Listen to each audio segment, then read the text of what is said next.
Hi folks, today I'm going to talk about InvITs or infrastructure investment trusts.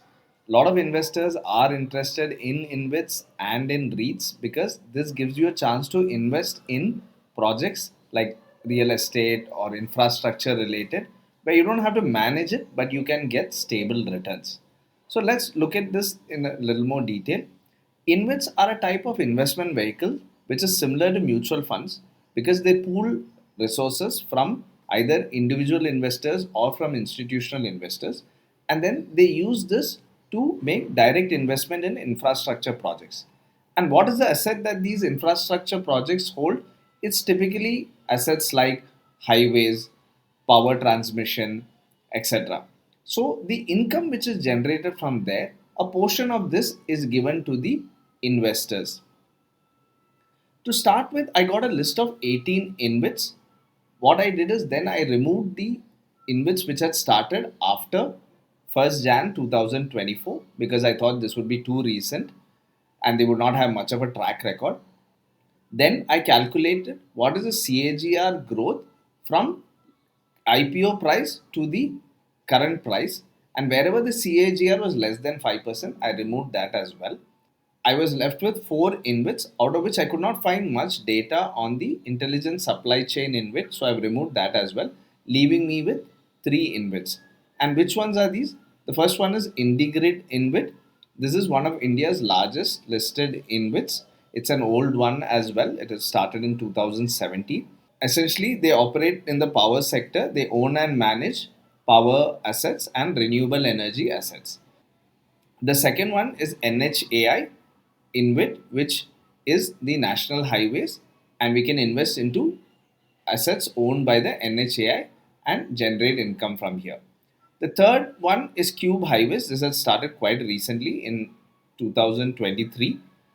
This looks interesting. Again, this also has about 27 road assets across 12 states. So this was the third in which I had shortlisted. So let's do a deep dive into this. So let me take you through the methodology which I have used to understand the returns from the InvITs. So this is the data with regards to IndiGrid. So the IPO date was 6 June 2017. I've assumed that I had picked up one lot which was at the rate of 100 rupees and 10,205 units were picked up. So my total investment was 10 lakh 20,000. Now there are couple of components to the payment which was given back by the IndiGrid InvIT to the investors. So there's interest, dividend, and others. This is the return on investment. So for every year, I have noted down what is the return per unit and then I've calculated it for the assumption that I have made. So this has been done for all years starting from 2017 onwards. There's also a component of repayment of shareholder loan.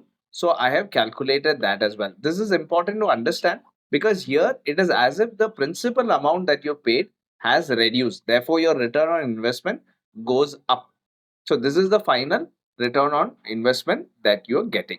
Similarly, I've done for NHAI InvIT and Cube InvIT. So let's look at what the data looks like. So here you can see that the investment date for IndiGrid, as I mentioned earlier, was June 2017. National Highways InvIT was November 2021 and Cube Highways was just a little over 2 years back. Now, the dividend yield from the IndiGrid InvIT has been fairly consistent and has been good. If I just do a simple average, then the average is 11.96% or close to 12%. This is quite a handsome return which is there and it has been fairly consistent as well. In comparison, if I look at the 3 years of national highways, it is about 7%, close to 7%. Now, I've also calculated the annualized return as I mentioned. And if I look at it currently, this is showing about 5% as the annualized return. Now, this is a nominal return because until I sell the units, I don't realize the profit. But this has been calculated to understand how the prices have grown. If I look at national highways in comparison, it has grown to 9% at the end of FY 2024-25. So this is again important because if you see where there is high dividend payout, typically there is a lower growth of the asset value.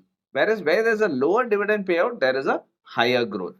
If I look at Cube Highways, it has grown to 9.8% as of now in 2 years' time. That's the annualized growth. And the dividend yield has roughly been between 6% to 8%. So, this is an interesting InvIT to watch out for. However, if I was asked, in my personal opinion, where would I invest if I had money right now, I would split it between IndiGrid and between National Highways InvIT because I can balance both out. And this would be, I would monitor this from year to year. So this is how I would look at it. Now, just to look at the positives of InvITs and the negatives of InvIT. So if I look at the positives, one is that it gives good diversification because these are infrastructure backed. So if you typically have gold, debt funds or FDs, equity in the form of equity mutual funds or shares, then this could be an added diversification for you. We have seen that at least in the three InvITs that I mentioned, there has been stable payouts on a quarterly basis. So this is another advantage. It's government regulated. There's support from the government. So this is an additional factor which gives stability to these investments. There's professional management. These are professionally managed. So that gives us some comfort.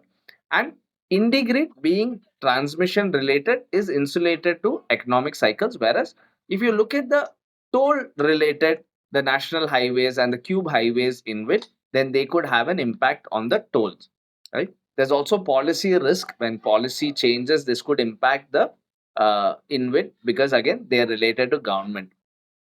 The interest rate sensitivity is there. When there are higher yields in other instruments, then this could look less attractive.